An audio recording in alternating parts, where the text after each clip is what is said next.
Hello everyone and welcome back to another video. Today's video, yes, I am in the back of my car. I'm at work and I wanted to give you my upcoming thoughts on the game against Sunderland. But before I do, please drop a like on today's video. We've been smashing that like target. Can we hit the like target of 130 likes?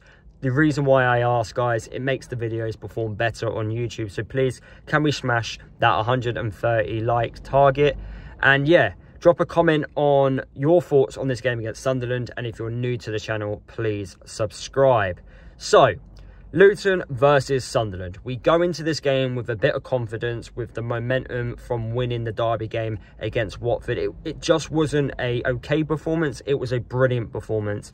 Everyone stepped up against Watford. We saw performances from players that we haven't seen performances from. And even our sub-players, they came on and caused an impact. Overall, it was a great performance. I think the only downside of the game on the weekend was Elijah not scoring a goal, because we know he's putting in that work rate, that effort, but it's not quite working out for him in front of goal. But we know Elijah's game isn't just about the goals. As you saw with the second goal against Watford, he was one of the major reasons why Morris had a free header, because 3 Watford players were surrounding Elijah because he's such a deadly threat. He's very unpredictable and he's really hard to defend against. So we have to keep playing him because he does cause teams plenty of problems. And I would like the strike partnership of Morris and Elijah to stay in this game against Sunderland. Now, I did want to wait for the press conference to come out because we don't know who's going to be available defensive-wise, because we had a few players get injured and Edwards came out and said, well, he didn't really want to give anything away. He kind of said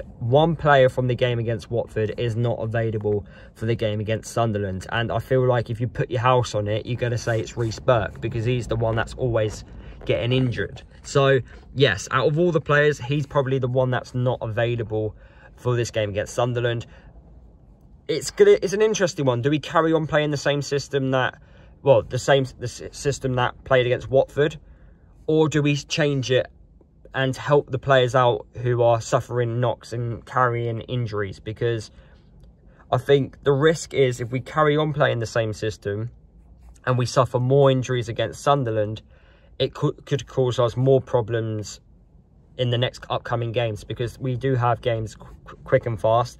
We're playing at Saturday lunchtime after Sunderland. Not ideal for us, especially as we are carrying injuries and we want our players back as quick as possible. We don't really want to be rushing players back from injury as well. So it looks like Hashi, Holmes, McGuinness is probably going to be like the defensive 3 if we were to keep it with 3 centre-halves at the back. I thought Victor Moses was brilliant at right wing back. But the difference between Watford and Sunderland is Sunderland will cause us far more problems. But Sunderland away from home have been hit or miss. You know, they have lost against Watford away from home. They also lost against Plymouth. So they've proven that they can be beatable. We've seen the best of Sunderland as well, but more at home. They beat Burnley. They beat Sheffield Wednesday as well. Very good performances there. So we know what they can do when they're basically on it. And with their attacking players, which they've got, Benningham, Rigg is an amazing youngster.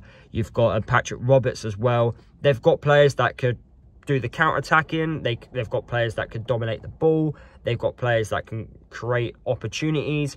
So, for me, if Luton are going to get a positive result from this game against Sunderland, we have to perform exactly how we performed against Watford. Even 80% of that, I do think we would get a positive result against Sunderland. But I think defensively is where it matters the most. I think we can score against this Sunderland defence. I think that's the weakest point for me when looking at Sunderland. They've got an amazing goalkeeper, the two centre-backs, I think Luke O'Nien is definitely someone you can target.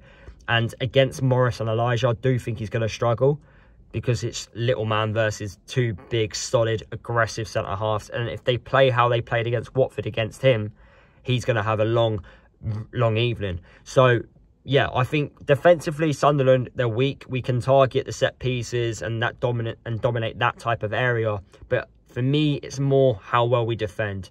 If we defend well, we'll get a positive result, maybe a win. If we don't defend well, then I feel like Sunderland are going to be too much to handle going forward. But look, we've had an extra day recovery compared to them. They played on Sunday afternoon at Hull, away from home, where they got a 1-0. Controversial because, you know, the referee had some involvement in their winning goal. But then they also travelled to Luton. So you like to think that they're going to be a little bit more tired, a little bit, you know, sore in the legs. And that could go in our favour a little bit as the home side. Fingers crossed that is the case. But look, it's down to the players, you know. We've started the season off really poorly. Are Sunderland going to come to Luton and, like, are Sunderland going to respect us, is what I'm basically trying to say. Are they going to come in and go, right, these guys are bottom half of the Premier League, we'll walk over these? Or are they going to come over to Luton and go, well, these used to be Premier League sides, so we should be a little bit cautious here? So it'd be interesting to see what type of approach Sunderland bring. But I feel like as a team, as a big club that's trying to push for promotion out of the Championship, I feel like they'll come to Luton and try and get 3 points. But if you say to me, would you take a point right now? I probably will, based on the players we've currently got out injured, unfortunately. So those are my thoughts. What's my score prediction? I'm going to go with a 1-1 draw. I think we can get a draw here. I'm positive, especially if we replicate that performance against Watford in this game against Sunderland. Let me know what you think down in the comments. Subscribe to the channel if you are new. And yeah, I'll see you guys in my next video, which will be the match reaction after the game.